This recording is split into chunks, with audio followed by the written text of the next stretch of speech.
Hello,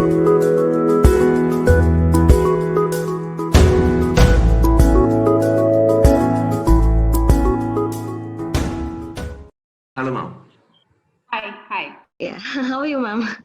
I'm good. How are you? I'm good too. Thank you. First of all, very happy New Year to you, and hope this year turns out to be a healthy and wonderful one for you. And best wishes, ma'am.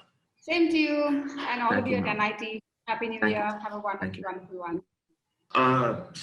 Ma'am, firstly, we know from your interviews that you are a person who really believes in a rigorous pre-production process with table reads with your cast and doing rehearsals and all that. So, have you ever encountered a person who doesn't really, like believe in that sort of concept of, because in Tamil cinema it's not a general thing to have extensive table reads and stuff. So some actors might say that they want to do spontaneously go on set and act. So how do you deal with such a situation?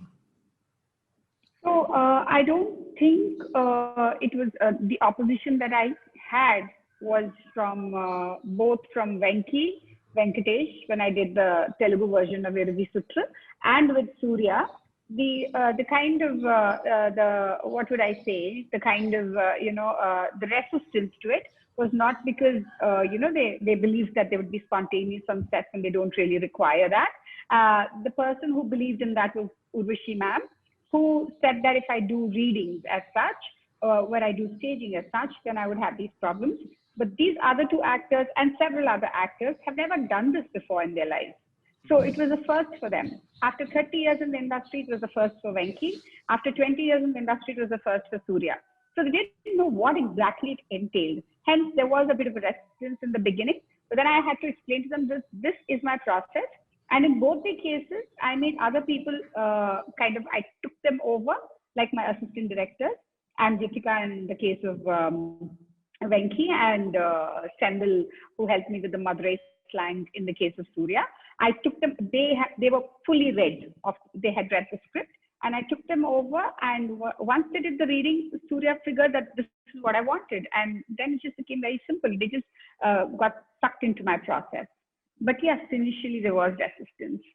So the next question that we have for you is kind of, yes, we are referring to your previous years, like before you came out with your first movie. You've had a lot of experience in the field, of course, and we wanted to ask you, like, what are some of the lessons you learned in that? Like, we know you've worked with Mani Ratnam and a lot of directors previously, so what are the lessons you learned during those years that you have applied to your movies now, and what, like, who inspired you, and like that, basically?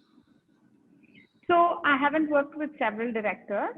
My first film was with Revati, and I learned performances from her.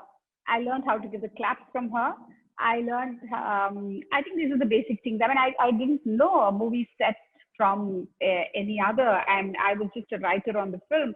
And then she took me along to the shoot, and then she taught me how to give the clap. So that's what I got from her.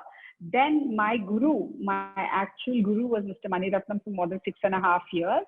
And what have I learned from him? I think you don't learn how to direct, perhaps. You don't learn how to do a scene, perhaps.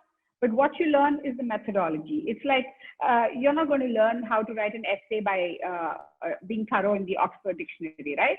But then you need to know the dictionary. And I think that is what my guru gave me. He taught me focus, he taught me discipline, being on time, and planning. And because he was also the producer director, I learned production as well. So it was always like, we are very production friendly directors. Whoever's come from Mr. Mani Ratnam school, a very production friendly director. So apart from that, I also learned a lot of technical stuff. Technology was really not something we used on Mitra because it was a tiny little indie film. And here for the first time, I'm seeing things like the jib, and I'm seeing things like the Akela, and then I'm seeing the Steadicam, and I'm seeing all kinds of equipment. And yeah, you learn that. And the whole system of I would say writing.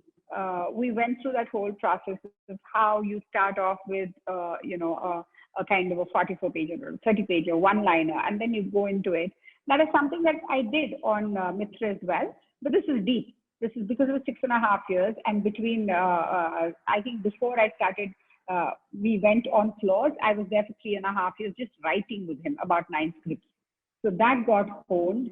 And yes, you bring that here, and he's such a perfectionist. He's like pushing the boundaries so much, and he's thinking very laterally, and then he's thinking absolutely on the spot. It's pretty organic sometimes, and then you just scrambling around to get the stuff that he requires for his scene. For example, he just comes up with something like, I want a gas cylinder now. Or he says, in my case, for Guru, he suddenly decided he wanted twins at all ages.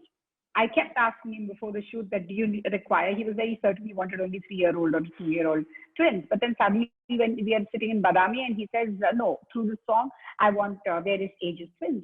So I was running around in the middle of the night trying to convince people to give me newborn twins and to, to go to various hospitals. So he's pushing you so much and you're working so hard to make his shot happen. Once you become a director, it's like, oh, you've done a direction. There's an ease with which you kind of transition from an assistant director to a director. That is what I learned from a master, really. It's like you guys going to NIT or IIT or the best. Yeah. Thank you, ma'am. So I also wanted to ask you about, in all your feature films, even including The Rohi, you have always opted for a warmer color palette. There's a lot of brownish, yellowish orange shades to it. Is there any particular reason for the choice, ma'am? I like it, number one. Number two, I think these are these films would speak better in the warmer palette than colder palette. The subjects themselves lend themselves, like in this film, say in Soorarai Pottru, we had a kind of a warmish thing and kind of a sepia-ish, a little period-ish kind of thing because it was set in 2003. So I think it just lends itself. But I love warm. I like it better than cold. It's as simple as that, actually. Yes, ma'am. So another really important question that we would like to ask you is the inclusivity of cinema.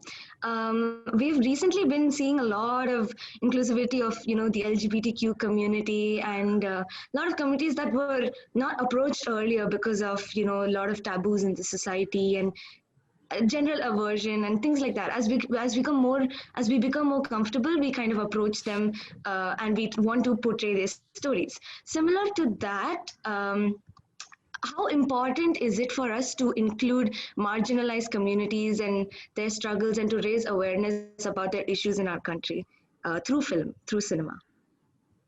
I think it's very, very necessary and very, very important because who is going to give voice to that? Because you're not letting in the people from the transgender community to come in to become actors or to become directors. Your inclusivity in society, forget about in the media, is a far-fetched thing right now. So when you are talking about these communities, which you should talk about, like I was just talking to Sharif, who is an LGBTQ activist who heads the Rainbow Festival for the Rainbow Festival. I was just talking to him. And he was telling me, we're making small films, little films about transgenders and the community. And then I told him, I think it is a bigger step if you're able to make even a small film in the mainstream agenda, in the mainstream place where we are. So to me, that way, Sangam is, I think, a very, very necessary and important film because the kind of viewership that it garnered, the kind of platform that it was in on Netflix, and you have 200 countries watching it in the mainstream space. And that's important. And that's true inclusivity, if you ask me. And I'm talking about women in my films. I'm talking about any minority or anything at all. But I am talking about these people because I am a minority too. I am a marginalized section of the society too. I am what I am, and I have been kept out. I've not really been included into the space called cinema very easily. So that angst comes from what I've gone through in my life.